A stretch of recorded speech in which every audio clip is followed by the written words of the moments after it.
This is one of the best championship series we've ever seen, people. 7 seconds left. Tie game. Courtney Williams going up against Menija Laney Hamilton. The shot, no. Bridget Carleton fouled by Sabrina Ionescu. She would make both free throws. Sabrina in shock. So now, New York with a chance to tie or win. Vandersloot into Sabrina. Can she do it again? Off the mark. And we are going to a Game 5. Courtney Williams and the Lynx, they can load up the plane because there will be a Game 5 in Brooklyn. And for more on what has been an all-time series, we bring in Sportsline WNBA analyst Calvin Wetzel. And Calvin, I'm still trying to wrap my mind around what we saw in those last few minutes. Nobody was able to pull away, and then you have that foul called. Before we get into that, man, how excited or just how joyful are you about what we've seen in this series through 4 games? It's incredible. This sport is unbelievable right now. And I've been telling people, from the start of the series, like people asking who you're rooting for. Like, I don't know, but whoever's down 2-1, that's who I want in Game 4 because I want 5 games in this series. I have not had enough of this yet. I wish we were moving to 7 games this year. We're moving to 7 games next year, but I want 3 more games of this. This has been absolutely electric basketball. Every single game feels like it is not decided until the final buzzer goes off. One of them even went to overtime. We almost had overtime tonight. I would not be shocked if Game 5 goes to overtime. It doesn't get any better than this, Chris. The nerves, the pressure, it is going to be at an all-time level for Game 5 on Sunday. Let's, though, talk about that foul, right, that Bridget Carleton got from Sabrina Ionescu. Did you think that was an appropriate call to make in that time where they usually let things play out?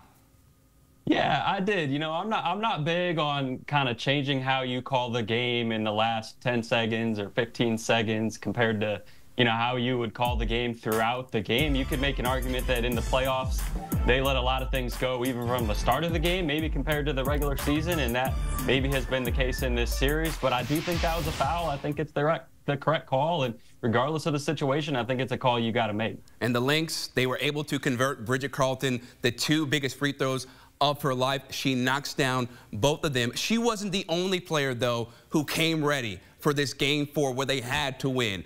Who do you think was the X factor in this game for Minnesota?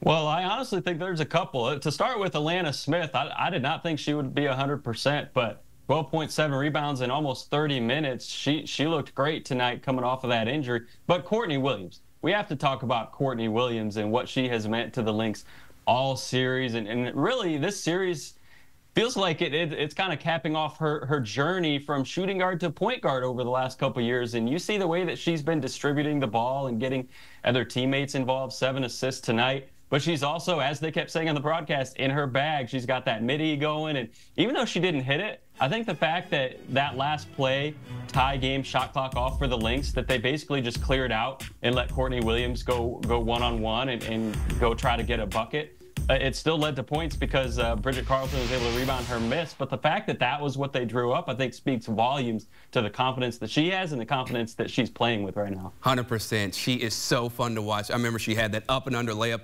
against Stewie in the second half. That was pure beauty. But on the other side, Breanna Stewart and Sabrina Ionescu, they did not shoot the ball particularly efficient, right, at all. And yet they were still within a shot of winning the WNBA Finals. Where do you think the Liberty need to improve when it comes to Game 5?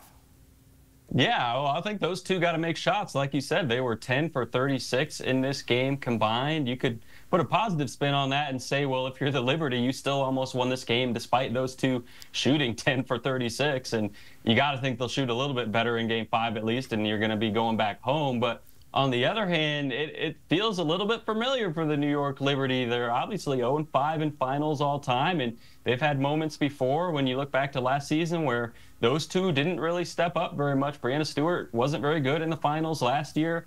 She was pretty good in the playoffs all year this year and until this game, but they're going to need both of them to step up and have a much better game than they did tonight. They got a lot of help from players like Jonquel Jones, Benijah Laney-Hamilton. That's why they were still able to be in the game. But they're going to need those two to step up in Game 5 if they're going to close it out. Breanna Stewart, 5 for 20. Sabrina Ionescu, 5 for 16. That is something New York Liberty fans and their teammates do not want to see for Game 5. So speaking about Game 5, Calvin, who do you expect to win this game, with Minnesota really having all the momentum right now, but that could easily change based on who starts out fast in that first quarter?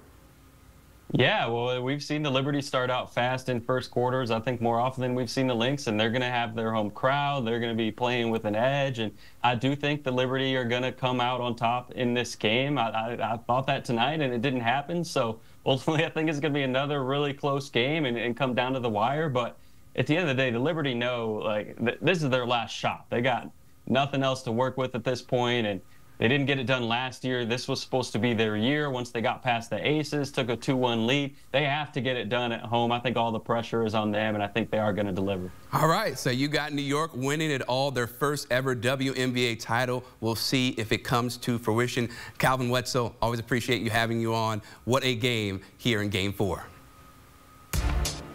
And how about Cheryl Reeve? When you look at most playoff wins by a head coach or team in WNBA history, she's got 49. One more, and she's tied with the franchise, the Lynx. That's how special she's been in her career. Incredible stuff from an all-time great head coach.